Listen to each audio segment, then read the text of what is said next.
Boa noite. Estamos dando início ao culto do Evangelho no Lar, de número 29.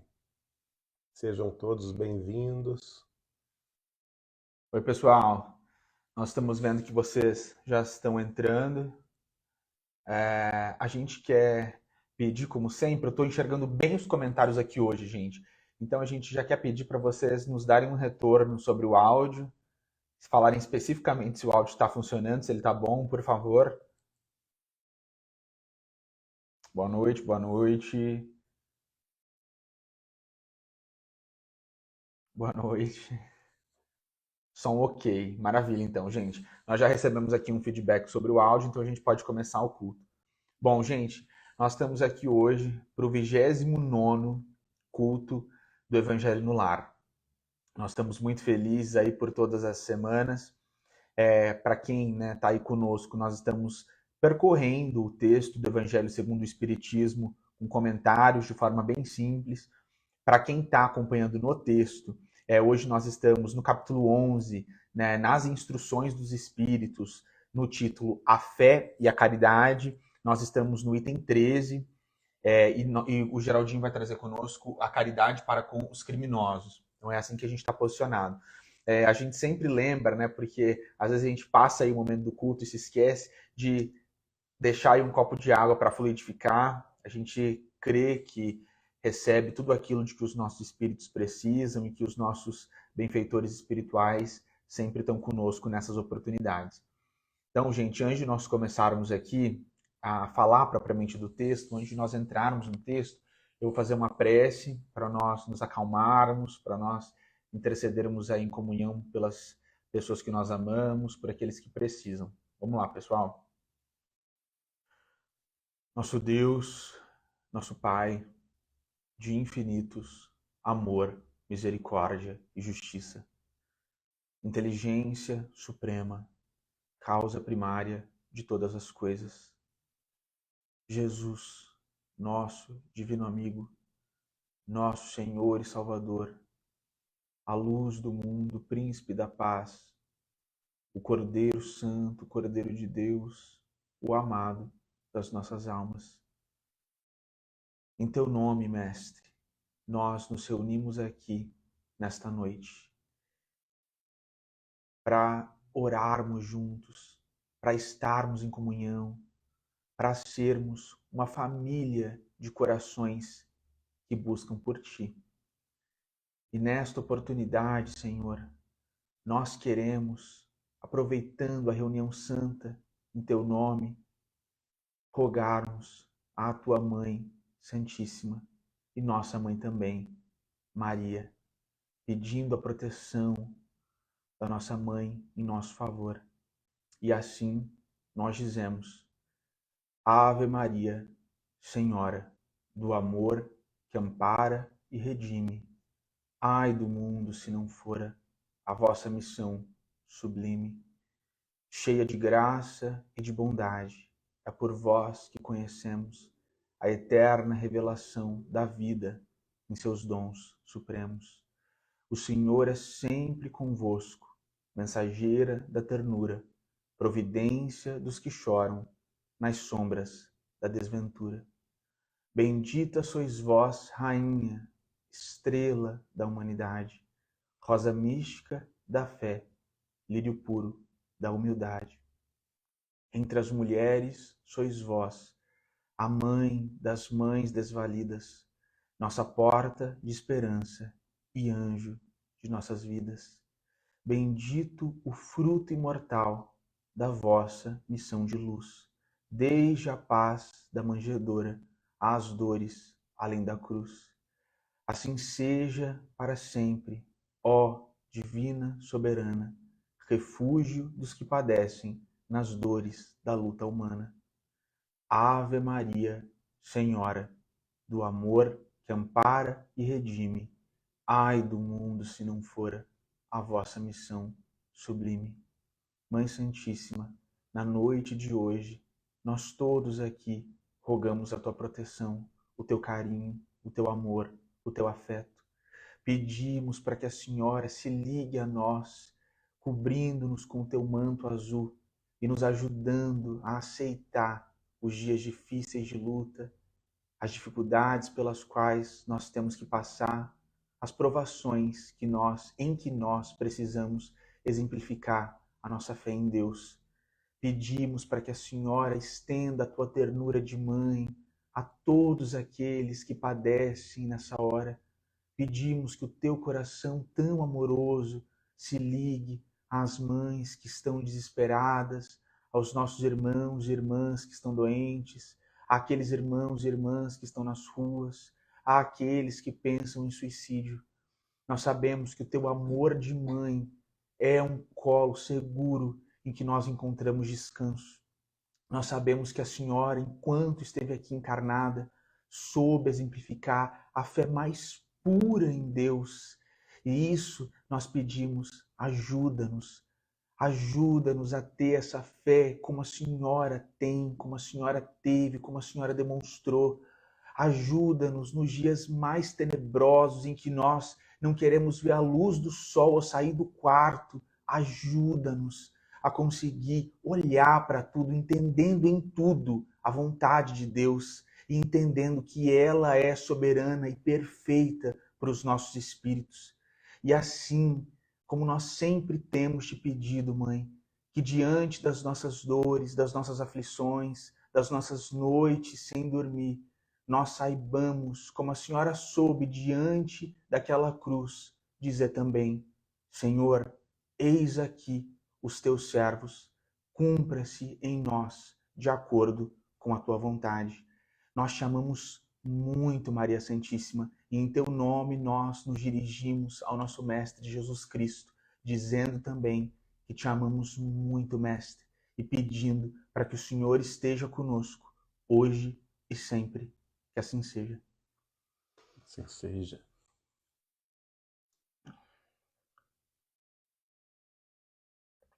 Bom, pessoal, então a gente vai começar hoje aqui o item A Fé e a Caridade. Essa é uma mensagem do espírito, de um espírito protetor, o local Cracóvia e o ano 1861. Foi dada na Polônia. Então, olha aí, pessoal, o nosso Atlas aqui, Geraldinho, é um Atlas ambulante, sabe tudo de geografia. Então, olha aí. Então a gente vai começar aqui com o que o Espírito nos trouxe. Disse-vos há pouco, meus queridos filhos, que a caridade sem a fé não basta para manter entre os homens uma ordem social capaz de os tornar felizes. E aí ele diz uma coisa muito importante, gente. Deveria ter dito que a caridade é impossível sem a fé. E aí, gente, aqui a gente já faz um primeiro comentário, a gente já comentou muito sobre isso, como a fé em Deus, trazendo para nós os postulados espiritualistas, aí em qualquer escola religiosa, ela tem que nos levar a fazer a caridade, a uma atividade caritativa, e em último termo, né, a caridade propriamente dita. Porque a fé, né, sem obras, ela é uma fé morta. Então, quando nós cremos em Jesus e a gente começa a plantar no nosso coração essa semente da fé, acreditar no que Jesus disse, acreditar nos postulados, é muito comum, o caminho comum é esse de nós passarmos para as obras. E o mais interessante, pessoal, a gente viveu isso recentemente, é que quando a gente passa para as obras, começa a acontecer uma alimentação recíproca. Então, a fé alimenta a caridade e a caridade alimenta a fé. Então, a gente começa a praticar caridade por causa dessa fé, dessa nossa crença em Jesus, em Deus, em Maria. E quando nós começamos essa atividade caritativa, a nossa fé aumenta. A gente vai criando novos sentimentos no espírito e a gente vai realmente tendo essa confiança de que Deus está conosco, porque a gente começa a perceber nas obras de caridade uma assistência dos espíritos superiores na nossa vida, de forma geral, muito significativa. E os laços também. E os laços que vão se formando, que vão também se apertando. Isso é muito sensível quando a gente parte da fé para a caridade. E aí ele está dizendo, né, caridade sem fé é impossível. E aí, quando ele fala que é impossível, o que a gente pode entender com isso? Quando a gente percebe alguém em alguma atividade dessa, né, relacionada à caridade, e essa pessoa não tem fé, é muito possível, como nós vimos nos últimos capítulos, que ela esteja fazendo isso pelo seu orgulho, pela vaidade de mostrar, Ou pelo seu interesse. ou pelo interesse, né? Mesmo pelo interesse, né, algum ali político, social, né, nesse proselitismo de falar que faz, de que é o bondoso. Mas, né, em algum termo, a gente está percebendo aí esse interesse material quando a fé ela está ausente. O Espírito continua conosco. É certo que podeis encontrar impulsos generosos em pessoas sem religião. O Geraldinho até contou, né, já nos evangelhos, uma história muito bonita para a gente sobre um ateu, né, que estava ali e fazia muita caridade. Mas essa caridade austera, que só se pratica com abnegação, por um constante sacrifício de todo o interesse egoístico, somente a fé pode inspirá-la, porque só ela nos faz carregar com coragem e perseverança a cruz desta vida. Isso é muito bonito, gente, porque de fato a gente é provado nesses momentos em que a gente se entrega ao Cristo. Nas escolas protestantes, quem aí conhece, né, o protestantismo sabe que muitas vezes a gente comenta, né, sobre como aquele momento do posicionamento cristão é um momento em que as provas, os desafios, eles começam a chegar à nossa vida. Até depois eu vou querer comentar sobre isso, mas de fato os espíritos, eles testam a gente, eles testam a nossa fé. A nossa fé, ela passa por esse crivo da prova, né? Você tem fé suficiente para passar por isso? Você tem, né, a fé suficiente para falir uma empresa, ou para perder, né, uma esposa amada para uma doença, ou para o seu corpo ficar doente, para perder a vida, para perder um filho? A sua fé chegou a esse lugar, a sua confiança em Deus chegou a esse lugar? E só a fé verdadeira, né, aquela fé ancorada mesmo em Jesus, é capaz, né, de trazer para todos nós essa calma, essa paz necessária e principalmente essa continuidade no trabalho cristão nos momentos, né, de tribulação. Ele continua: sim, meus filhos, é em vão que o homem ávido de prazeres procure iludir-se sobre o seu destino na terra, pretendendo que deva ocupar-se unicamente com a sua felicidade. Certamente, Deus nos criou para sermos felizes na eternidade. Entretanto, a vida terrena deve servir apenas ao nosso aperfeiçoamento moral. Olha que afirmação contundente, gente, que se adquire mais facilmente com o auxílio dos órgãos físicos e do mundo material. E a gente tem, pessoal, em vários momentos da literatura espírita, desde a obra de Kardec, e aí, né, ela se estendendo na obra de Chico, vários momentos em que a gente percebe que assumindo matéria, que é na acepção de matéria que a gente evolui. E aí essa acepção de matéria, ela pode se dar em múltiplos aspectos. Até no plano espiritual a gente pode assumir matéria para determinados fins. E aí a encarnação num planeta de provas e expiações, como é a Terra, é aí, digamos, né, esse lugar máximo, né, da acepção de matéria, de assumirmos matéria, né, com os nossos espíritos para alguma experiência de teste, de prova ou de expiação. Então, onde que ele parou aqui? Então ele diz, né, sem levar em conta as vicissitudes ordinárias da vida, a diversidade dos gostos, dos pensadores e das necessidades, dos pendores e das necessidades, é esse também um meio de vos aperfeiçoardes, exercitando-vos na caridade. Então, aqui é uma afirmação categórica, gente, de algo que a gente já comentou muito aqui.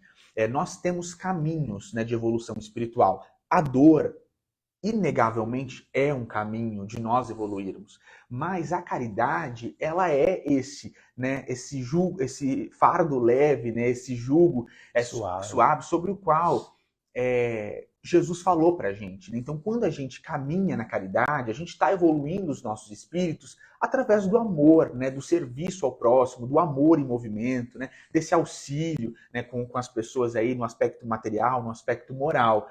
E é interessante a gente perceber, pessoal, que o Espírito trata com a gente dessa questão da felicidade, né?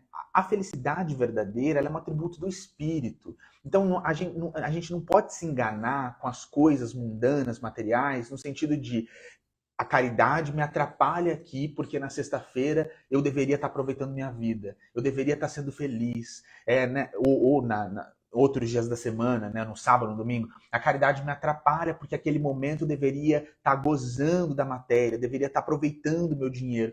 Isso é uma grande falácia, gente. Esse conceito assim hedonista de viver a vida, de aproveitar a vida intensamente, no sentido, né, material, esse discurso muito proliferado na nossa sociedade de viver cada dia, né, como se fosse o último, no sentido material, com todo respeito, pessoal, mas isso é uma grande balela, porque qualquer alegria efêmera da carne, no sensualismo, no dinheiro, na vaidade, no orgulho, não se compara à felicidade do espírito, à fama, né? Tudo que é material, essas bobagens que passam muito rapidamente, elas não se comparam à felicidade do espírito. Porque outra questão, a beleza física. A beleza física também, né? Quantas pessoas aí perdem muito tempo. A gente fala isso aqui com todo respeito, né, gente? Mas perdem muito tempo aí, né, na busca pelo corpo perfeito, pelo rosto perfeito. Enfim, tudo isso, gente, dura um segundo. Essas alegrias, a gente não está falando que essas alegrias elas não são reais, essas alegrias materiais. É claro que a pessoa que busca a fama, quando ela atinge, né, os seus milhões de seguidores, quando ela vai a um lugar e ela é reconhecida, é claro que ela vai ter um momento de gozo material, né, dessa alegria. Mas nós que somos espíritas, Kardec diferencia pra gente. Alegria é diferente de felicidade. Felicidade é atributo do espírito, da alma, né, do espírito encarnado da alma. Felicidade não passa. A felicidade é uma conquista eterna, que é o que ele está falando aqui pra gente.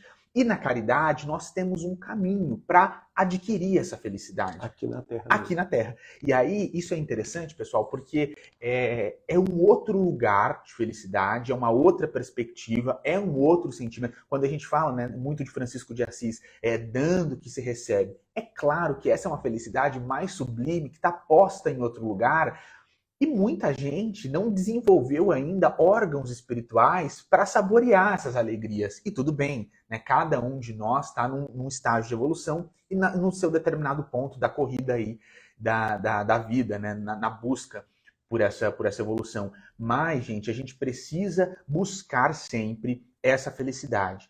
Custe o que custar. E aí que entra a fé. Porque nos momentos das nossas dores, né, nos momentos difíceis de praticar caridade, quando os próprios companheiros da caridade te abandonam, quando você é caluniado, difamado no serviço cristão, seja no protestantismo, no catolicismo, no espiritismo, que é o que Jesus fala, quando, por causa das coisas do reino, a gente sofre, é essa âncora da fé nessa felicidade verdadeira que vai fazer a gente continuar andando. Então não é qualquer coisa, pessoal, porque é uma luta muito significativa, né, do espírito em detrimento da carne. E no mundo, sem os olhos da fé, a gente não compreende essas coisas. Porque quando a gente olha numa perspectiva materialista, nós seremos os bobos, os tolos, né, o que está querendo ser o santarrão, o que não está aproveitando a vida, o manezão, né? Mas a gente precisa ter esses olhos de ver, esses ouvidos de ouvir, né, que, em última instância, significam a fé. Então ele continua aqui conosco. Com efeito, só a poder de concessões e sacrifícios mútuos podeis manter a harmonia entre elementos tão diversos. Que é o que a gente está falando aqui. No entanto, tereis razão se afirmardes que a felicidade se acha destinada ao homem nesse mundo, desde que a busqueis no bem e não nos prazeres materiais. Foi o que a gente falou, é possível, né, sentir essa felicidade intensa do espírito quando nós estamos encarnados aqui. E buscando bem. E buscando bem, né? E mesmo assim, né, no amor, né, no amor conjugal, no amor de mãe e filho, isso é felicidade, né? Nutrir as relações reais, né, no aspecto espiritual, que é o que dura, isso traz felicidade para os nossos espíritos. A história da cristandade fala de mártires que se encaminhavam alegres para o suplício. Hoje, na vossa sociedade, para seres cristãos, não há necessidade do holocausto, né? Aqui falando do holocausto como sacrifício e não na questão dos judeus, né? Do holocausto, do martírio, nem do sacrifício da vida. mas única e exclusivamente o sacrifício do vosso egoísmo, do vosso orgulho e da vossa vaidade. Aqui, pessoal, eu e o Geraldo, a gente até estava conversando esses dias, a gente também não está querendo trazer nenhum pânico e nem trazer um discurso equivocado e que assuste as pessoas, mas em alguns aspectos, na nossa vida prática, a gente percebe uma certa perseguição por ser cristão. Esse testemunho, ele ainda existe em algum termo. Em alguns lugares do mundo, a gente percebe que é uma questão, sim, de vida ou morte, você testemunhar a sua fé cristã. Então, a gente sabe aqui, né, que infelizmente, a gente sabe que o Espírito estava falando aí, né, no contexto do século XIX, e o século XIX, na Europa, e no século XIX, a gente tinha essa ideia, né, o século das luzes, né, o século do positivismo científico, então parecia realmente que nós caminharíamos para que todo mundo pudesse expressar a sua fé religiosa. Mas hoje, ser cristão, em muitos contextos, tem um peso, sim, do sacrifício, de você sofrer uma espécie de preconceito e uma espécie de perseguição, né, em muitos termos, e a gente até destaca aqui o contexto político muitas vezes, né, você sofre uma perseguição e, em sendo cristão, você precisa seguir em frente. Hoje mesmo, né, João Pedro, no Paquistão, várias igrejas cristãs foram queimadas pela população raivosa, porque surgiu um fake news, um boato, que as igrejas católicas e protestantes estavam falando contra o islamismo lá no Paquistão. E a população, sem confirmar a fonte das informações, saiu à rua em protesto, queimando as igrejas. Isso aconteceu hoje e ontem no Paquistão, né? Na China, nós temos a proibição da leitura da Bíblia, e vários outros, por exemplo, na Coreia do Norte, nós temos a proibição total do indivíduo ser cristão, e o simples fato de mencionar Jesus Cristo te dá prisão perpétua. Não é? Nós temos visto agora na Nicarágua o Daniel Ortega perseguindo os missionários católicos, prendendo-os, né? Fechando as igrejas. Então ainda, infelizmente, em pleno século XXI, algumas nações vivenciando isso, como também na África, em algumas nações mais radicais. Então, né, gente, o que a gente está contextualizando aqui em 2023, que em muitos casos há sim a necessidade do sacrifício, né, nessas últimas instâncias. E aí o Espírito continua aqui, triunfareis se a caridade vos inspirar e a fé vos sustentar. E, gente, eu até, quando o Geraldinho estava falando aqui, e eu vi esse último trecho, eu me lembrei, ano passado, na nossa reunião mediúnica, o Geraldo recebeu um versículo que está no capítulo 3 da primeira epístola de Pedro. E é muito bonito porque Pedro fala nesse contexto sobre nós explicarmos essa nossa fé. Então, quando a gente pensa num Estevão que foi para o martírio realmente, né, agradecendo a Deus e sabendo que tinha um propósito, quando a gente pensa em Paulo de Tarso, né, quantos apedrejamentos, né, mas com a fé em Deus e supostamente sem motivo, já que ele poderia ser aquele doutor da lei. Quando a gente pensa em Maria Madalena e a gente vê a vida dela no Boa Nova, tantos convites mundanos, mas ela quis ficar com os leprosos ali, né, circunscrita aquele ambiente tão difícil. Quando a gente percebe essa fé que é incompreendida pelo mundo, a gente percebe simultaneamente, Pedro nos chama a isso, a responsabilidade do cristão de explicar essa fé, de dizer para as pessoas por que nós confiamos tanto, de levar para os outros esse tesouro maravilhoso que é esse sentimento que nós carregamos no coração. Eu sempre cito, né, quando Davi fala, né, lá no Salmo 23, ainda que eu ande pelo vale da sombra da morte, eu não temerei mal algum, porque tu estás comigo, falando, né, dessa fé dele em Deus. Então, quando a gente encontra esse tesouro, né, da fé cristã, né, dessa rocha forte em que nós podemos ancorar as nossas vidas, as nossas trajetórias, as nossas jornadas aqui, a gente precisa realmente ter a caridade, né, de passar isso para frente. E antes de passar para o Geraldinho, pessoal, eu me lembrei de um caso muito interessante sobre fé que Humberto de Campos traz para a gente, se eu não me engano, no Contos desta e da Outra Vida, é de um homem que tinha muita fé. E aí, foi o que eu falei, né? A gente entra nesse contexto de sermos provados, de sermos testados. Humberto de Campos conta para a gente que havia um servidor cristão que tinha muita fé. E ele começou a fazer discursos, que é o que a gente está falando de Pedro, né? Falando para as pessoas sobre a fé dele, sobre essa maravilha que era essa fé. E nesse contexto, né, dos discursos, ele chamou a atenção da espiritualidade superior. Eles falaram, nossa, esse homem está convencendo muita gente. Então vamos perceber tudo isso de uma forma mais próxima. Então a espiritualidade superior se aproxima desse homem e começa a testá-lo, para ver se era mesmo aquilo que ele estava falando, inflamando tantas pessoas nessa fé tão ardente. O Humberto de Campos relata para a gente que a primeira coisa que ele sofreu foi a calúnia. E quando ele sofreu a calúnia, a difamação, ele pensou, não, o meu nome pertence a Deus. Meu nome pertence a Deus, então glória a Deus. Depois, ele sofreu ali perseguição no meio cristão. Começou a ser perseguido pelos pares. E ainda assim, deu glória a Deus. Ele teve a doença do corpo físico. Humberto de Campos conta pra gente que o corpo dele ficou em frangalhos, ficou muito doente. Ele também falou, meu corpo pertence a Deus, dou glórias ao meu Deus. E Humberto de Campos conta pra gente que no último momento, né, desses testes, ele perdeu o filho. E perdeu o filho, ficou realmente muito triste, mas ele disse que tudo era um empréstimo de Deus, inclusive esse filho. E naquele momento de muita tristeza, ele dá glória a Deus. Quando isso acontece, Humberto de Campos relata que a espiritualidade fica um tanto surpresa com a fé desse homem. E aí eles decidem dar uma recompensa para ele. E Humberto de Campos conta para gente que esse homem recebeu uma grande quantia de ouro. E aí ele ficou muito feliz. A fé dele foi às alturas, ele atribuiu aquele recebimento de ouro à providência divina para ele fazer o trabalho, etc. Mas Humberto de Campos conta para gente que em recebendo isso, ele ficou um pouco mais acomodado e teve, né, aí uma vida um pouco mais confortável em termos materiais.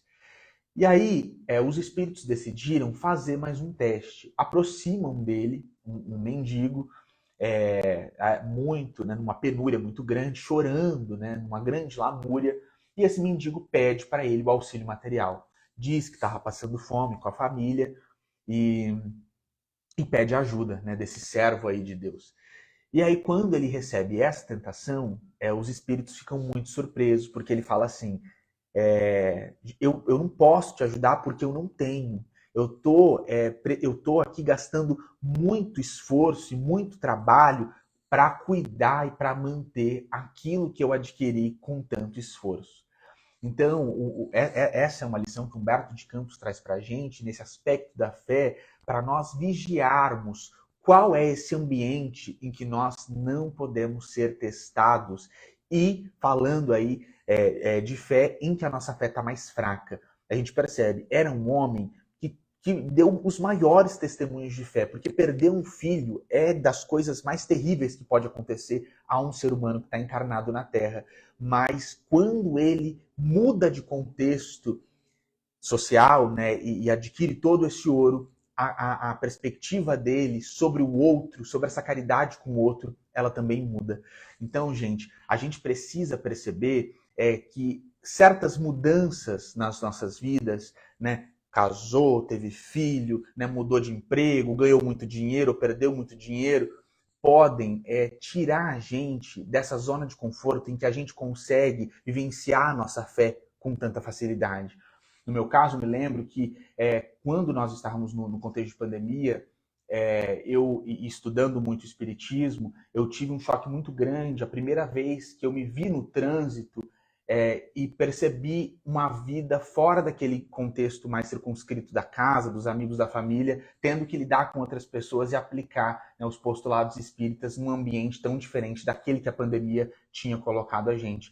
Então, com essa história, a gente chama, né, nesse contexto de exercício de fé, os nossos irmãos e as nossas irmãs a esse exercício da vigilância, de nós percebermos aquilo que nos tira desse lugar de confiança em Deus. E se acontecer, se formos colocados nesse lugar, o melhor que a gente tem a fazer é exercitar os postulados espíritas de forma racional. Então, por mais que a nossa matéria, que o nosso corpo físico queira seguir em outro sentido, racionalmente, tendo em vista essa bênção que nós recebemos, a gente opta pelo exercício da fé em Deus, confiando, né, que o Pai trará outros recursos.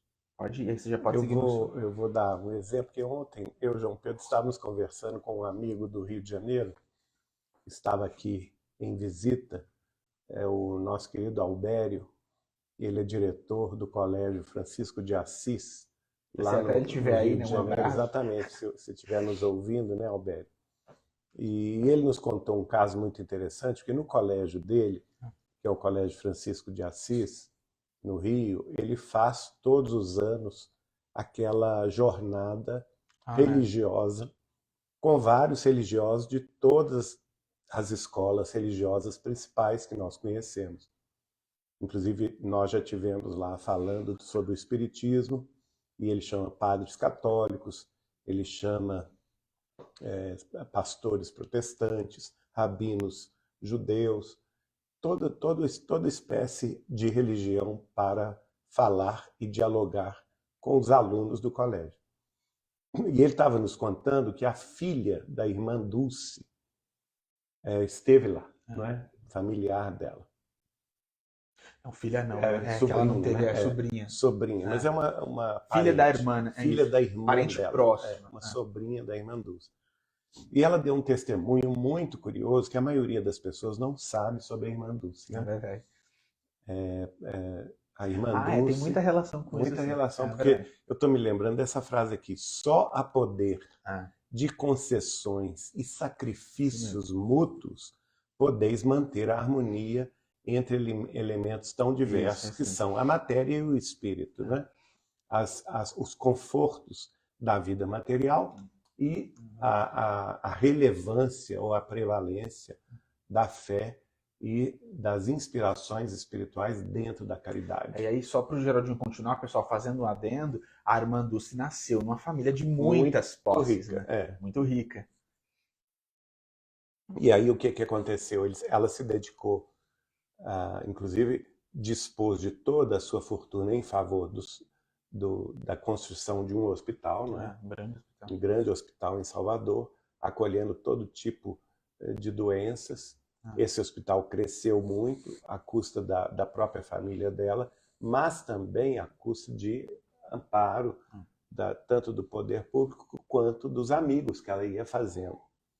E ela dormia, isso foi nos relatado pelo Albério, que ouviu na palestra da sobrinha dela, no Rio de Janeiro, no Colégio Francisco de Assis, que ela fazia questão de dormir numa cama de madeira, sem colchão. Né? E apesar de todo o problema físico, que ele fala aqui no sacrifício, né? E ele fala aqui, o Espírito cita também as doenças, né, que a gente pode ter e vencer. E ela, apesar de ter todo um impedimento físico que fazia com que ela tivesse necessitada de dormir numa cama de hospital, o que ocorria? Ela permanecia na cama, naquele catre mesmo, de madeira. Por quê? Ela recebia, pelo fato de ser muito conhecida, ela recebia visita de pessoas ilustres. E de toda forma chegavam pessoas ilustres. E quando elas viam a irmã Dulce ali dormindo naquela cama de madeira, elas se sensibilizavam de tal maneira que saíam dali, compravam uma cama de hospital e mandavam entregar à irmã Dulce. E as pessoas falavam com ela: olha, a senhora ganhou uma cama, então agora vai dormir. Não, minha filha, eu vou continuar dormindo aqui, porque leva essa cama de hospital para o nosso hospital. Ela cedia aquilo que ela recebia de benefício a si própria, no seu conforto material, até muito justo, né? Porque todos nós, quando estamos doentes, a gente quer todo tipo de conforto, quer se cercar de carinho, de cuidados, mas não, ela renunciava. E ela tinha um problema na Tinha coluna, um né? problema seríssimo na coluna, inclusive no final da vida ela estava toda encurvada. E aí essa cama de hospital ela acabava indo para o próprio hospital dela. E certa vez, na última vez, alguém perguntou para ela, mas como que a senhora não fica com a cama? Porque eu prefiro continuar dormindo na cama de madeira, porque dormindo nessa cama de madeira eu consegui a doação de 18 camas de hospital ao longo da minha vida. Ai, gente. Que as pessoas se conduíam dela, acabavam doando, né? E a outra vez também que houve essa caridade, que nesse caso foi do Roberto Carlos, é verdade, o cantor, ele contou, né? Que provavelmente ninguém saiba, a não ser quem ouviu a palestra da sobrinha dela, é que o Roberto Carlos teve um sonho com um anjo, né? Em determinado dia, e o anjo falando com ele, liga para a irmã Dulce, em Salvador. Então, ele acordando, ele fez essa ligação, conversou lá com os parentes dela, marcou então uma hora, e a irmã Dulce o recebeu em Salvador. E quando ele chegou e contou o sonho dele, olha, irmã Dulce, eu vim aqui porque eu sonhei com um anjo, e o anjo me dizia para procurá-la. E ela então, emocionada até as lágrimas, falava, o Senhor é a resposta de nosso Senhor Jesus Cristo. Porque estava no início da pandemia, né, e as pessoas estavam sem dinheiro, sem condição de doar, e ela parou de receber os aluguéis de determinadas propriedades que a família dela tinha e que doavam esses aluguéis para a obra dela, e também ela deixou de ter condições de pagar o aluguel do hospital. E contou isso para o Roberto Carlos, o cantor, e ele então ficou muito comovido e perguntou a ela qual que é o total da sua dívida. E ela falou 3 milhões de reais, e ele pagou todos os atrasados dos aluguéis do hospital da irmã Dulce com essa doação dele, anônima, e ele ainda fez questão de pedir a ela que não contasse isso a ninguém. Mas acabou que o assunto transpareceu lá na família dela e a sobrinha contou. Então é aquela caridade bem dentro, não saiba a vossa mão direita o que dê a sua esquerda. Agora, isso que você está falando, o Geraldino, você conviveu com o Chico, a gente tem uma percepção de que esses espíritos, como a irmã Dulce e o Chico, não é que eles valorizavam o sofrimento, mas a gente dá a impressão de que eles sabiam, né, em termos de vigilância, a necessidade do pouco. Né? Para justamente continuar trabalhando. É impressionante isso. Não é que eles sadomasoquistas, né? Pessoas não assim, sádicas, não é um silício, mas num sentido de vigilância, como assim, eu preciso estar acordado, alerta, 100% do tempo, então isso aqui me ajuda. Essa cama de madeira me ajuda. No caso do Chico, né? Quantas coisas. E eu sou testemunha também que muitas vezes o Chico recebia presentes. Exatamente. E ele não ficava com nenhum deles, né? Assim que a pessoa saía ali do convívio mais próximo, ele acabava passando o presente para quem ele achava mais necessitado do que ele de receber aquela doação, ou aquela roupa, ou aquele alimento. Às vezes era um alimento, a pessoa ficava feliz de entregar a ele um bolo, né? Um bolo de fubá, alguma coisa assim. Ou então ele imediatamente dava sentido para aquela doação que recebia em nome da caridade. Aqui, só o último comentário do Geraldinho entrar. O falso profeta logo ele aceita tudo, né? O falso profeta já se delicia, né? Só se delicia, como se locupleta e logo das bênçãos materiais dos outros, né?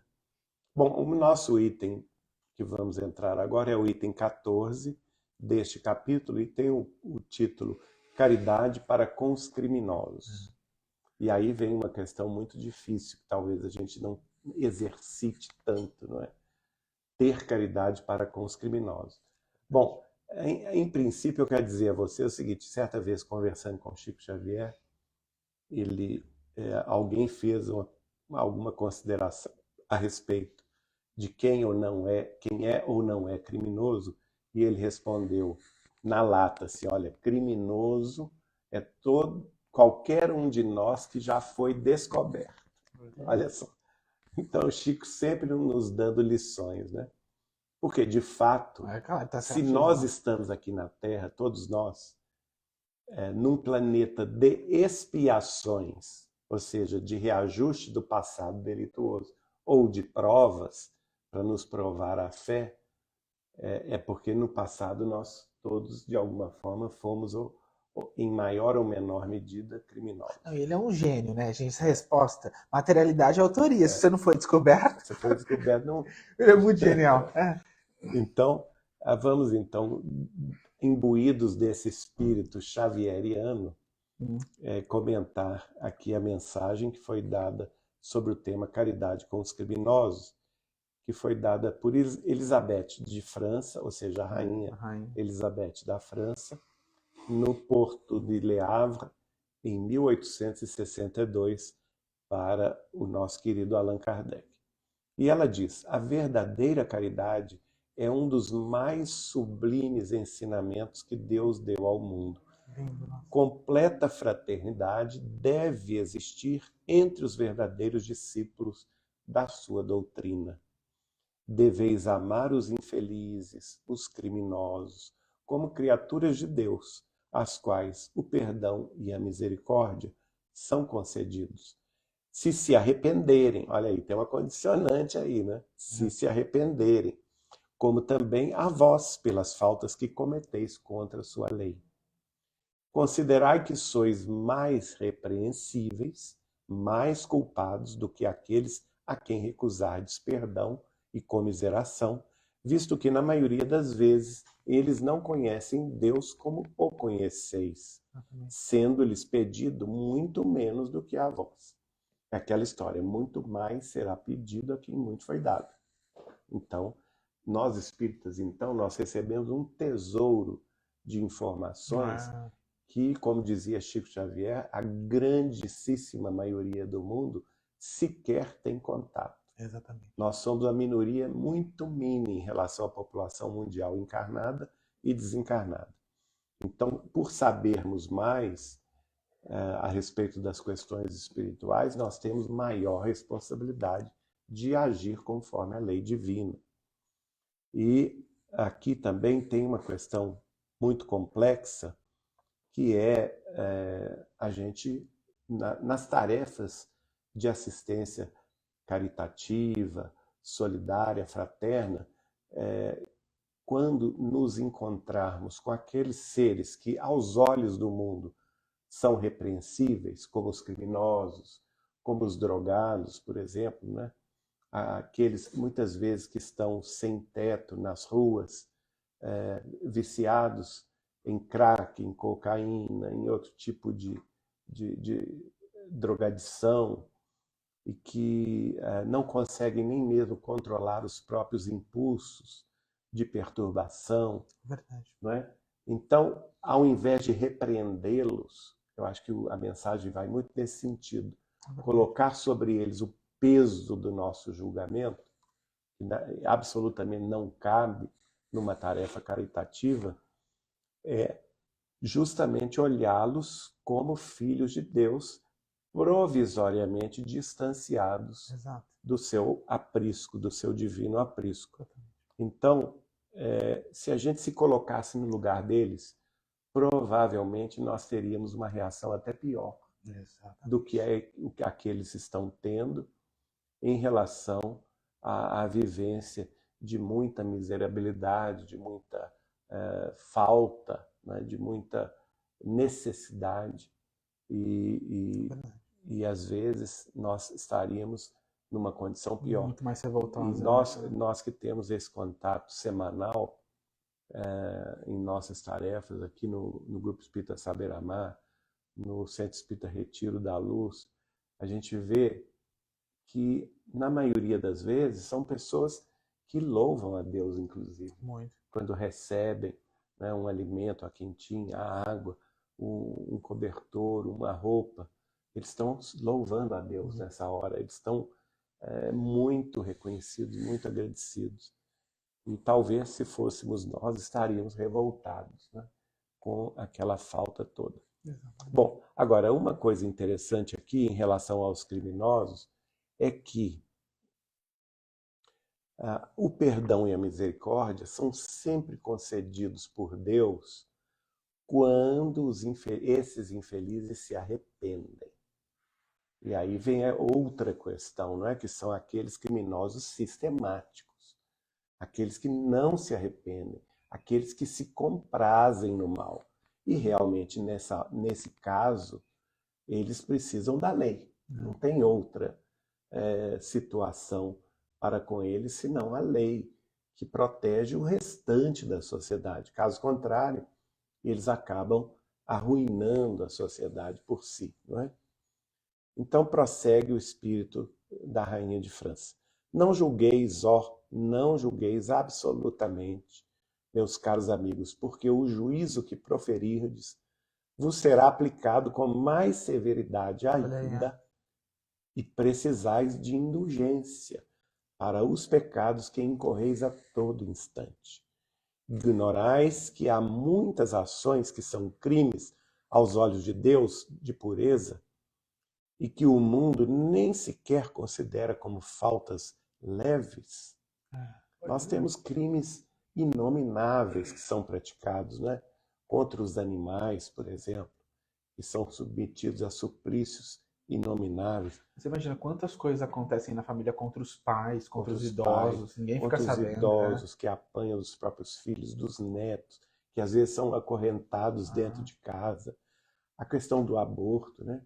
Quantos fetos humanos são destroçados dentro do próprio ventre materno que a sociedade terrena nem fica sabendo. E que em vários países já não é crime, né? Exatamente. Então, é o que ele está falando aí. É o que ele está falando, que aos olhos de Deus é um crime inominável e perante a lei humana passa despercebida, né? Quantas corrupções, desvios de dinheiro público, desvios de toda a natureza, de caráter. E que é o que ele está falando, que muitas vezes são institucionalizados, né? Quantas verbas públicas passam por todo um processo legislativo para que elas venham à tona, mas que no fundo a gente sabe que aquilo é uma grande moralidade. Está dentro da lei, mas não deixa de ser moral. Toma lá da cara. Exatamente. Então, é uma questão realmente que a gente tem que corrupção mata, verificar. É o que o Geraldinho está falando. Corrupção mata, né? Aborto mata, né? A crueldade mata. Claro. Você também tirar a fé das pessoas. Exato, isso que é aí está importante. em relação com o primeiro item que o João Pedro analisou, que é a fé e a caridade. A caridade verdadeira, ela precisa da fé, porque a fé é aquele foco que tira o homem da materialidade terrena e o coloca na vida futura. Exato. Né? Essa a noção da nossa imortalidade, ela é benéfica para o espírito. E ela inverte o valor material. Exatamente o que você está falando. Ela induz o homem terreno a procurar o real foco de seus interesses espirituais. Ao passo que o materialista não. Ele está aqui para viver e aproveitar esta vida. A famosa frase, aproveitar a vida. E geralmente essa frase ela é materialista. Quando alguém fala aproveitar a vida, viver intensamente, geralmente pode duvidar, né? Geralmente. A verdadeira caridade, prossegue ela, não consiste apenas na esmola que dás, nem mesmo nas palavras de consolação que lhe acrescentais. Não é apenas isso que Deus exige de vós.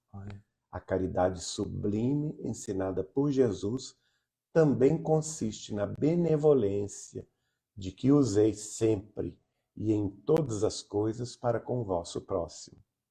Podeis ainda exercitar essa virtude sublime com relação a seres que não necessitam das vossas esmolas, mas que algumas palavras de amor, de consolo e de encorajamento conduzirão ao Senhor. Então, às vezes, pessoas ricas, pessoas que têm tudo na vida material, não é? Que têm poder, que têm distinção, que têm uma profissão de sucesso, mas que no seu íntimo estão destroçadas pela perda de um ente querido, né? Pela ruína moral de algum parente. Às vezes estão com um filho preso por tráfico de drogas, a família até distinta, né? Tenta esconder isso. Então, uma palavra de caridade, de compreensão, pode mitigar a sede da alma dessas pessoas. Exatamente. Então, a gente nunca se pautar pelas aparências. Isso é muito importante. Isso é importante. Às vezes é uma senhora lindíssima, bonita, parece cheia que não de tem vida, problema, né? Parece, e rica, de uma sociedade que lhe dá tudo, mas vai saber o coração dela, a alma dela, o tanto que ela sofre com o marido. E que precisa dessa caridade. Que precisa dessa caridade. E às vezes nem pode falar muito, né? Com medo do assunto vir à tona de uma forma não digna. É verdade. Então, essa caridade, através da benevolência para com todos, é uma necessidade inconteste.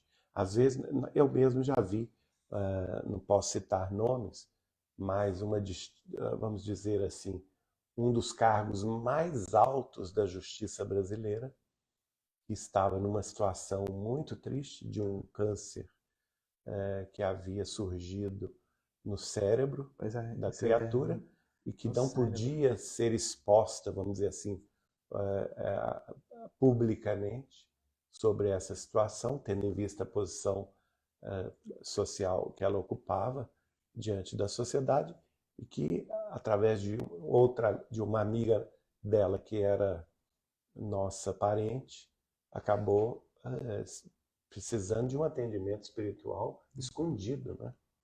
E acabou se curando através de um médium amigo, né? Então, são dessas coisas que acontecem. Mas se curando para, né, ajudar, né? Exatamente. Recebendo aí a chance de ajudar. Aí já não faz parte mais do nosso acompanhamento, né? Mas vamos ver aqui o que prossegue ela dizendo. Podeis assim, ainda já disse isso, né? Uma palavra de amor, consolo, encorajamento, podem conduzir, por exemplo, um familiar nosso que está triste, a Deus novamente, né? Alguém que esteja em depressão, a depressão, por exemplo, que é uma pandemia global e que muitas vezes é desconsiderada. Então vamos ter paciência. E prossegue ela. Os tempos estão próximos, repito, em que a grande fraternidade reinará nesse globo, em que os homens obedecerão à lei do Cristo, única lei que será freio e esperança, e conduzirá as almas às moradas bem-aventuradas. E olha, gente, isso é muito importante. O Espírito está dizendo que em breve a sociedade viverá sob a lei do Cristo. E o que nós estamos vendo hoje, infelizmente, é muita gente querendo tirar o Cristo das nossas vidas, né? Então, abram os olhos, né? Não vamos aceitar qualquer doutrina materialista que tenha por input fazer com que nós abandonemos a nossa fé em Jesus Cristo. Isso está falando, isso que o Geraldinho está falando, gente, é muito importante, porque como ela disse, né, estão próximos os tempos. Jesus no Evangelho nos alerta, né, nos adverte de que no fim dos tempos, né, falsos profetas apareceriam dizendo, né, que eles eram o Cristo e que enganariam muitas pessoas. Exato. Então é isso que o Geraldinho está falando, deturpando o Evangelho, dizendo, isso aqui que é Evangelho agora, isso aqui que é Espiritismo agora. Então tem que tomar muito cuidado. Muito cuidado. E ela prossegue, amai-vos, pois, como filhos de um mesmo Pai. Não estabeleçais diferenças entre os outros infelizes, porque Deus quer que todos sejam iguais. Não desprezeis a ninguém. Então, esse sentido de fraternidade, que todos somos filhos de Deus, precisa prevalecer, né? Porque perante Deus nós somos iguais. Embora, diante das nossas ocupações, das nossas culturas, da nossa inteligência, das nossas aptidões e até mesmo de recursos espirituais e materiais, sejamos diferentes pelas nossas próprias conquistas. Deus permite que haja grandes criminosos entre vós, a fim de que vos sirvam de ensinamento. Olha que interessante isso. Porque muitas vezes a gente pergunta, mas como que Deus permitiu que Hitler agisse como agiu? Não é? E hoje em dia a gente ouve muito, Deus nos abandonou, né? Ismael está esquecido do Brasil, essas coisas assim. Em breve, quando os homens estiverem submetidos à verdadeira lei de Deus, já não haverá necessidade desses ensinos. Todos os espíritos impuros e revoltados serão banidos para mundos inferiores, de acordo com as suas inclinações. E aqui é muito importante que ela está citando diretamente o processo do degredo. Exatamente. Está no Evangelho segundo o Espiritismo. Às vezes a gente, quando fala em detalhes, que o Chico falou sobre o degredo, né, as pessoas dizem, Geraldinho está inventando isso. Né? Olha aí, gente, está no Evangelho segundo o Espiritismo. Então vamos estudar mais Allan Kardec, porque inclusive esse tema é um subitem do último capítulo do último livro de Allan Kardec, que esse subcapítulo chama-se O Degredo. Está lá no capítulo 18 da Gênese, Os Milagres e as Predições segundo o Espiritismo, que se chama Sinal dos Tempos, os Tempos são chegados, que Kardec explica essa questão do degredo. E chega um momento em que a espiritualidade maior dá um basta. Não tem jeito. É o não, gente. É o momento do não. Chega. E isso acontece sempre. Não acontece nas nossas famílias? Quando, por exemplo, o pai e a mãe têm muita paciência com a criança é ensinada a ela tudo de bom, ela recebe tudo de melhor. Aí ela entra na adolescência. Mais paciência, mais consideração.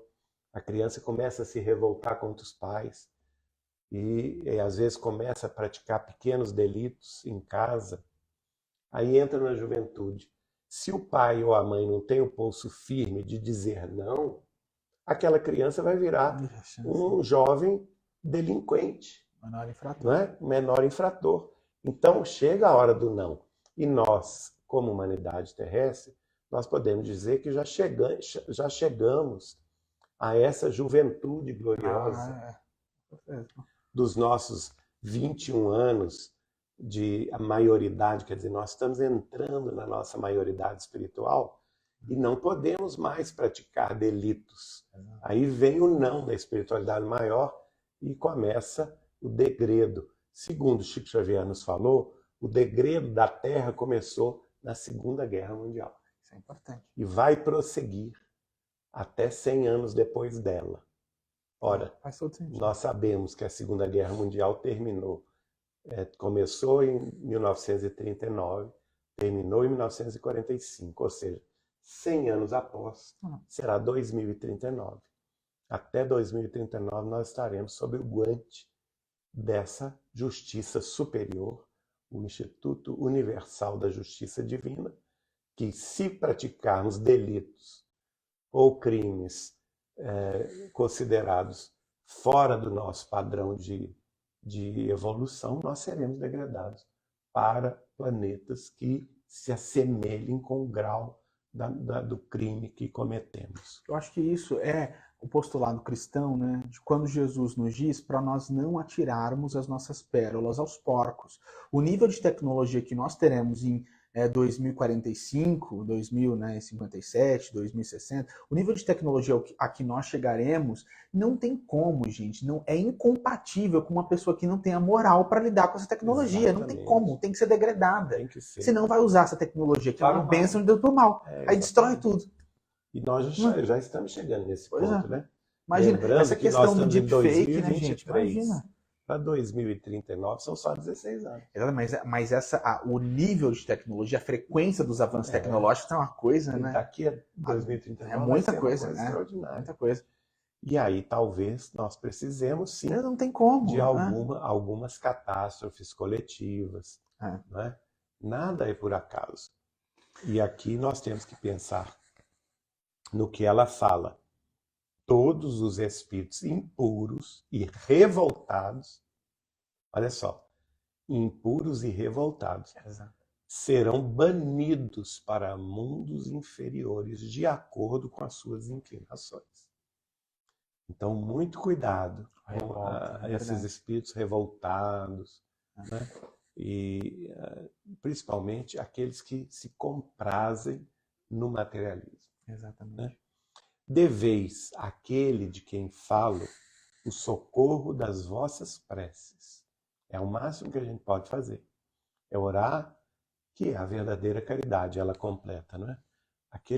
O criminoso sistemático, só a gente não vai modificá-lo. Não tem. Se ele persiste em fazer o mal. Que a tentativa de modificar o sistemático alimenta o orgulho O dele. orgulho. Aí ele se sente mais importante. Exatamente. Nossa, o Geraldinho está tentando me convencer quão importante eu sou.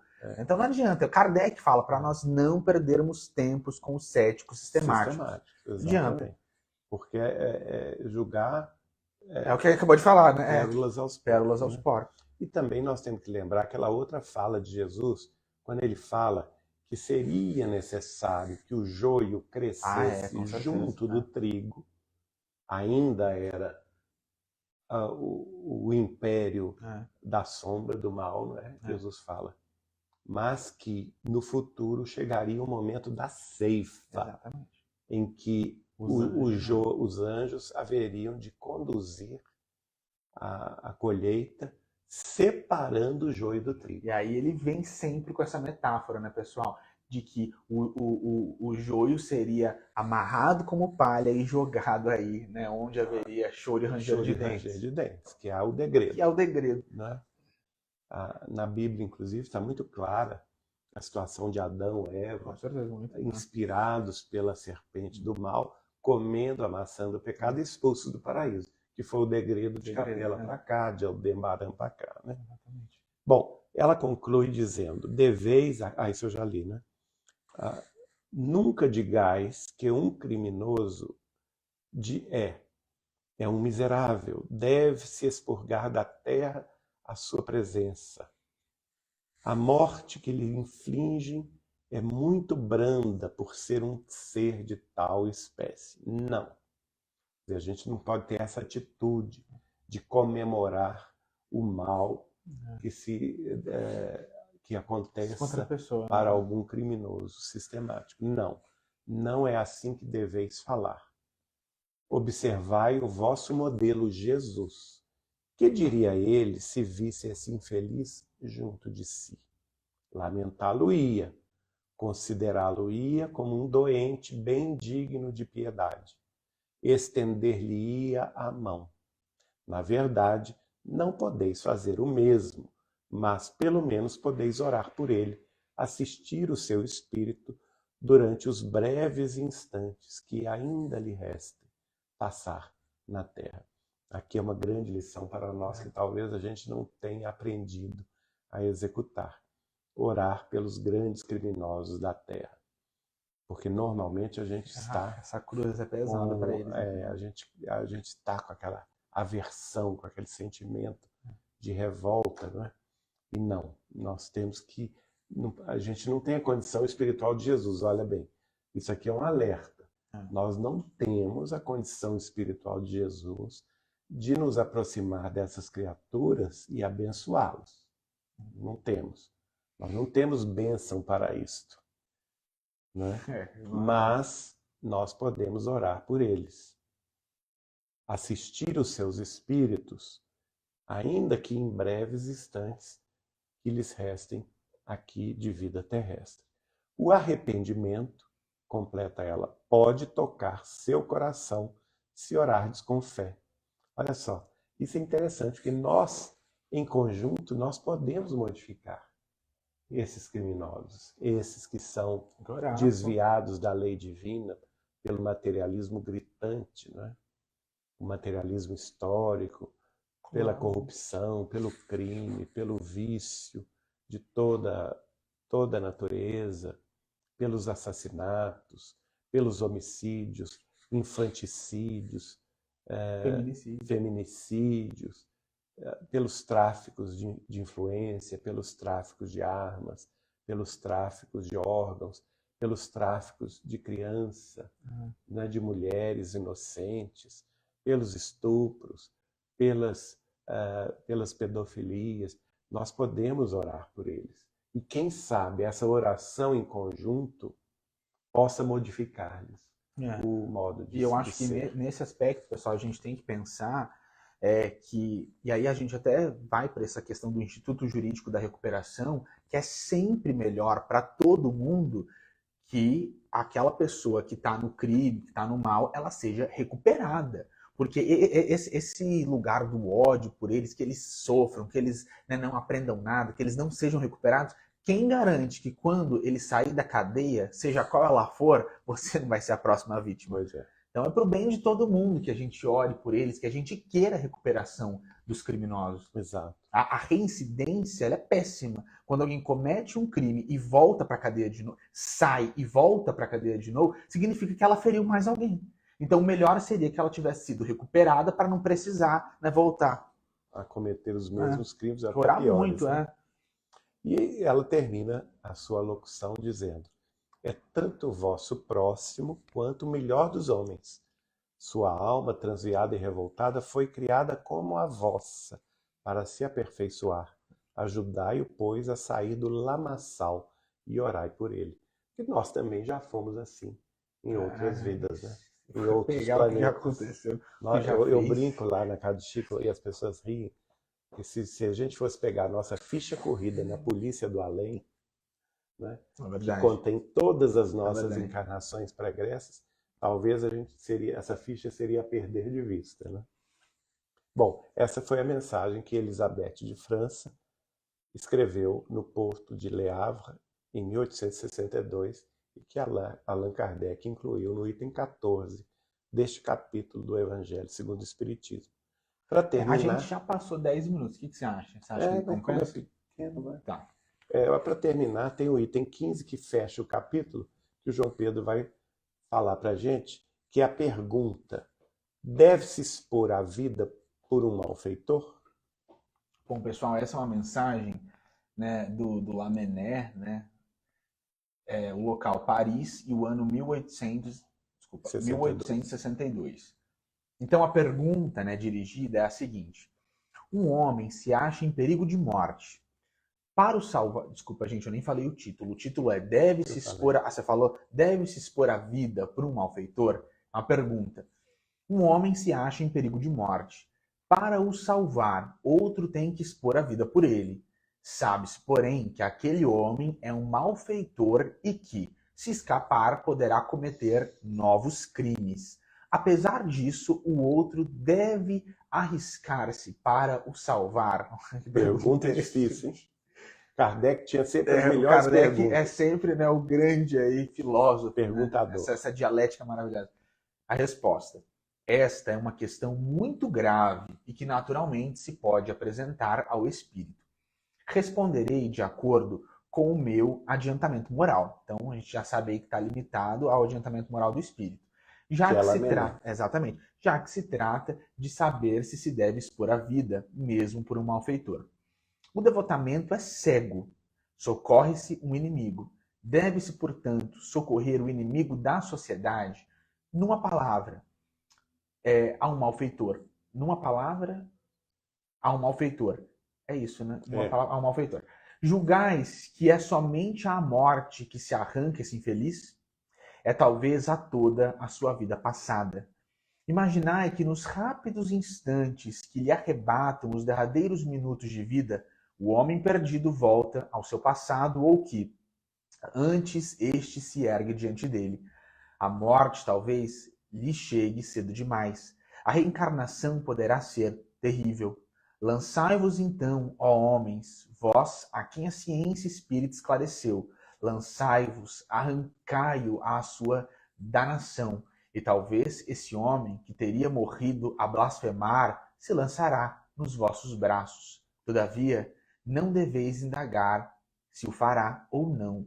Socorrei-o, porque, salvando, obedecei a essa voz do coração que vos diz: pode salvá-lo, salva-o.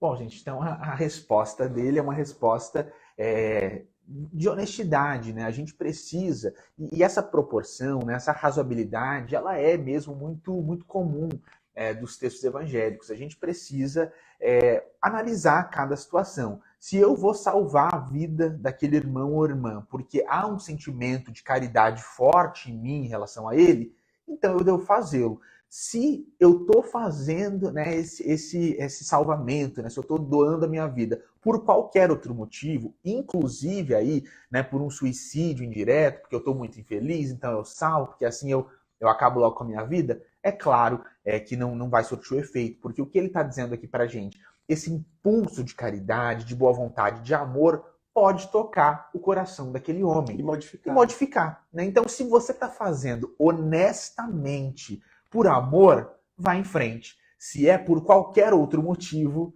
né, melhor parar e seguir outro caminho. Eu acho que aqui a grande questão é justamente que a gente não deve indagar se vai fazer ou não. Deve fazê-lo. Deve fazê-lo se você está com esse sentimento de caridade. Né? Esse impulso. Se a gente, como ele fala no final, pode salvá-lo, salva-lo. Mas obedecendo essa voz do coração. Ou eu não posso. Porque também tem aquela questão, né? Se eu não posso, não tenho força suficiente para salvar a pessoa, é claro que eu vou me arriscar a um ponto que eu vou perder a própria vida. E acho que vai além, né? Eu acho que esse posso inclui assim, eu tenho dependentes, filhos, esposa, né? Pessoas que dependem de mim. Acho que esse posso ele é muito amplo, né? Então, se existe a caridade e em algum termo, né, a balança aí vai pesar para o bem, segue em frente. Do contrário, é melhor seguir outro caminho. Mas é honestidade, né, gente? A gente precisa ser muito honesto com as coisas do espírito. Isso mesmo. É uma grande questão. Lembrando que realmente tem uma questão que o Lamennais cita aqui, que o Livro dos Espíritos já nos indica, mas que a obra de Chico Xavier detalha, é que nos momentos da morte, nós costumamos rever toda a vida. E hoje a ciência comprova isso. Hoje a ciência comprova a obra do Chico. Comprova isso. Que é justamente o quê? A gente passa rapidamente na nossa memória, na nossa mente, todos os sucessos e insucessos da nossa vida, desde o nosso nascimento. E neste momento de recapitulação, muitas vezes, nós nos arrependemos. Nós refletimos. E se a pessoa já está nesse estado, entre a vida e a morte, e ela é salva, ela já fez essa reflexão, ela pode mudar por completo. Nossa, o arrependimento na hora da morte muda tudo. Porque, gente, o arrependimento muda a vibração do espírito. Então, a possibilidade dele receber auxílio dos benfeitores espirituais ou ir com os obsessores, esse momento muda tudo. É uma chave assim que vira. Nossa. E aí a gente entra numa outra questão que não foi abordada aqui diretamente, mas é indiretamente sim, que é a eutanásia. Exatamente. Né? Que os espíritos superiores recomendam que nós não a façamos. Exatamente. Muito embora reconhecendo que a pessoa esteja ali em sofrimento atroz, muitas vezes, mas aqueles momentos finais da pessoa, se Deus ainda permite que ela esteja ligada ao corpo físico, é porque ela necessita daqueles últimos instantes. O desligamento por eutanásia. Exatamente. Ele é muito ruim. E às vezes os espíritos falam, né? Aquele minuto que foi antecipado poderia ter mudado a vida dela no mundo espiritual. Porque imagina uma pessoa que, naquele contexto da eutanásia, se desliga deliberadamente. É muito complexo isso. Muito sério. Não devemos fazê-lo de maneira nenhuma. Nem apoiar, né? E nem apoiar a eutanásia, segundo os espíritos. Bom, nós vamos então encerrar. Você quer falar mais alguma coisa? Nós vamos encerrar o culto de hoje agradecendo a presença de todos. Eu só quero dar um recado, pessoal, que amanhã, às 5 horas da tarde, nós temos o estudo de André Luiz. Então, amanhã, às 5 horas da tarde, eu, irmã Edna, irmão Cris, nós estaremos aqui para continuar a obra Ação e Reação, o estudo da obra.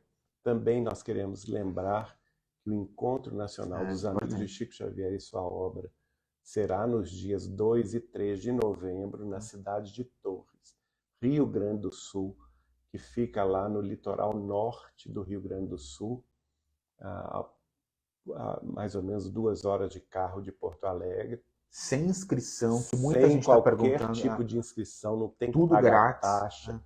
As pessoas têm me escrito assim, eu posso, como que eu faço para me inscrever? Não precisa se inscrever. Só chegar, pessoal. Basta ir para o encontro, portas abertas, sempre os encontros nacionais e internacionais dos amigos de Chico Xavier e de sua obra, também dos encontros regionais que já foram feitos, inclusive na cidade de Torres, sempre foram encontros gratuitos.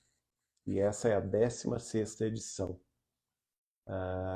Então, já tivemos vários regionais, já tivemos um internacional em Lisboa, e desta vez, em novembro deste ano, 2023, todos estão convidados, especialmente nossos irmãos mais próximos lá do Rio Grande do Sul e de Santa Catarina. Tá bem? Outra questão que nós gostaríamos de lembrar, na próxima segunda-feira, dia 21 de agosto, teremos a sessão especial no Grupo Espírita Saber Amar, uma sessão de psicografia com o médium Orlando Noronha Carneiro, que veio do Paraná para isto. No sábado próximo, ele estará em Pedro Leopoldo, no Centro Espírita Luiz Gonzaga. No dia 21, segunda-feira, aqui em Belo Horizonte, no Grupo Espírita Saber Amar. E depois, no dia 24, estará no Grupo Espírita Sheila de Pedro Leopoldo. E nós sabemos que é uma tarefa de muita responsabilidade. Estamos esperando centenas de criaturas angustiadas, aflitas, saudosas de seus entes queridos, a maioria delas sem qualquer conhecimento espírita cristão. E, como nós aprendemos aqui com os espíritos, todos deverão ser recebidos com muito carinho, com muito amor, com muita satisfação por todos nós, para que a tarefa corra dentro do proposto pela espiritualidade maior. Então, por esse motivo, a nossa prece de hoje, finalizando o nosso culto... É interessante você falar das crianças, né? Pode falar. Pessoal, a gente quer receber todo mundo, né, com o maior carinho no centro, né, com o maior cuidado. A gente vai, né, prover aí o lanche para todo mundo ao longo do dia, né? A gente quer o máximo que a gente puder fazer, né, enquanto entidade espírita, a gente quer fazer. A gente só está dando esse conselho, né, para os nossos irmãos e irmãs que vão participar, de que, se possível, não levar criança, porque é um dia muito longo, pessoal. É uma tarefa que demora, né? São muitas horas de tarefa. Nós lembramos que a tarefa No Saber Amar, em Belo Horizonte, dia 21 de agosto, começa ao meio-dia. Né? Do meio-dia, aproximadamente às 18 horas, o médium atenderá as 130 primeiras fichas, que são aqueles que chegarão, aquelas famílias, 130 famílias que chegarem primeiro, por ordem de chegada na fila. Não existe... não tem como guardar senha. Lugar, guardar senha, não existe isso. Quem estiver na fila ao meio-dia receberá, então, essas fichas por família, uma ficha por família, tá bem? Então, nós teremos a primeira parte aí, demorará 6 horas. Então, é bastante tempo, né? E a tarefa propriamente da psicografia só vai se iniciar depois das 18 horas. E aí, pessoal, essa questão da fila, a gente não tem qualquer controle. A gente tem recebido relatos de pessoas que estão participando com o Orlando em outras cidades e estão chegando muito cedo. Falando aí da madrugada 2 horas da manhã, 3 horas da manhã. Então, gente, para uma criança é difícil aguentar, né? Se a gente for colocar quase 24 horas aí de trabalho, né, de concentração. Não é que a gente está dizendo que as crianças são proibidas. É claro que todas serão recebidas, muito bem recebidas, mas é mais difícil para o pai conseguir, né, controlar e deixar a criança feliz nessa quantidade de tempo, né? Porque é um trabalho realmente... estafante. É cansativo. Né? Para todos. Para o médium, para os trabalhadores, nós temos quase 100 voluntários nas diversas equipes que se predispuseram a trabalhar com muito carinho, doando os seus esforços e os seus recursos para que a atividade transcorra a contento, né? Então, por isso que nós estamos aqui pedindo, neste momento de orações, em favor de todos aqueles que trabalharão na tarefa em favor do médium Orlando Noronha Carneiro, de sua querida esposa Letícia, e também em favor das mães, dos pais, dos familiares queridos, esposos e esposas, que estarão aflitos e sobrecarregados, procurando notícias de seus entes queridos no além. Então, com este propósito, Senhor, estamos neste momento elevando o nosso preito de gratidão até o teu coração magnânimo e compassivo. Nós, de nossa parte, não temos nada para dar, a não ser a nossa boa vontade, para que a tarefa do dia 21 de agosto transcorra a contento, segundo a vontade de Deus, e não segundo a nossa estreita vontade. E neste propósito, reconhecemos a nossa insignificância. Sabemos da relevância espiritual da tarefa da consolação e da esperança que a doutrina dos Espíritos materializa na terra dos homens.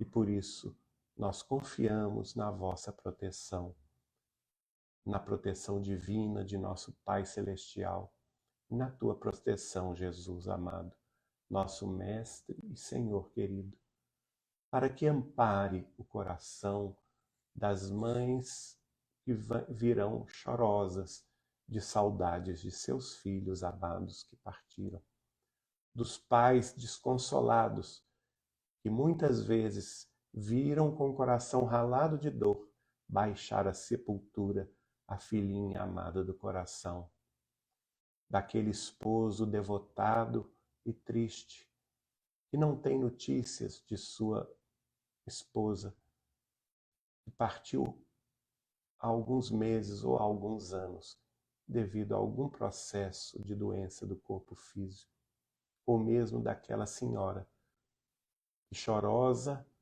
lembra do marido desencarnado por algum tipo de acidente de moto, ou de carro, ou de avião.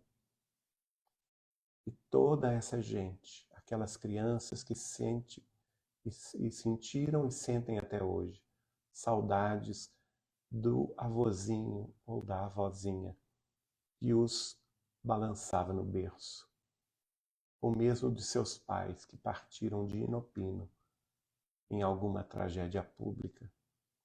Essas todas, Senhor, serão nossas irmãs e nossos irmãos, dos quais pouco sabemos a origem, a fé, a cultura, a condição social, o conhecimento, porque nada disso nos importa, a não ser o fato de que são nossos irmãos perante vós, nosso Deus amado, e perante ti, nosso Jesus querido. Irmãos que devemos acolher com todo o carinho de nosso coração e com toda a propriedade que os ensinamentos da doutrina dos Espíritos nos faculta, iluminando o nosso conhecimento, para que de nossa parte possamos consolá-los e esclarecê-los em vosso santo nome, e em nome de teu vosso Filho, nosso Mestre e Senhor Jesus. E por isso nós pedimos, Senhor, o amparo necessário ao coração do médium Orlando Noronha Carneiro e de sua querida esposa Letícia, para que ambos sejam blindados com a força espiritual de que necessitam. Que os anjos celestes, das celestes hostes, possam estar a postos no momento da escolha devida, de quais espíritos deverão se comunicar, porque sabemos, Senhor, que somente a espiritualidade maior, em vosso nome, nosso Pai Celestial, e em nome de teu Filho, nosso Mestre e Senhor Jesus Cristo de Nazaré, esses espíritos acorrerão e serão guiados por seus mentores e guias para escrever, através do médium, colocado a postos na sua boa vontade, na tarefa de se comunicar com os entes queridos da Terra, testemunhando a divina união dos laços do amor imortal, o amor verdadeiro que nunca se encerra com a morte do corpo físico, que jamais se desata com a desruptura da vida física, porque sabemos que os laços espirituais são eternos e que o amor vigirá sempre como facho de luz diante de todos aqueles que o sintam e diante de todos aqueles que se congraçam nesse sentimento divino que, em suma, é a presença de Deus em nós. E por esse motivo, nós dizemos que Deus seja conosco, Deus seja por nós e para nós, conosco, em nome de nosso Senhor Jesus Cristo, abençoando a reunião e acolhendo todos os sofredores e aflitos que estarão conosco nessa expectativa e nessa esperança de talvez ver uma luz no final deste túnel de saudade, de lágrimas e de tristezas, para que essa luz no final do túnel seja para eles como para nós o sinal de um novo dia, de um novo amanhecer com muita fé, muita esperança e, sobretudo, com a alegria do reencontro que haverá de nos abençoar nesta tarde e noite do dia de segunda-feira próxima. Em nome de Deus e sob a proteção de Maria Santíssima e de nosso Senhor Jesus Cristo, assim seja.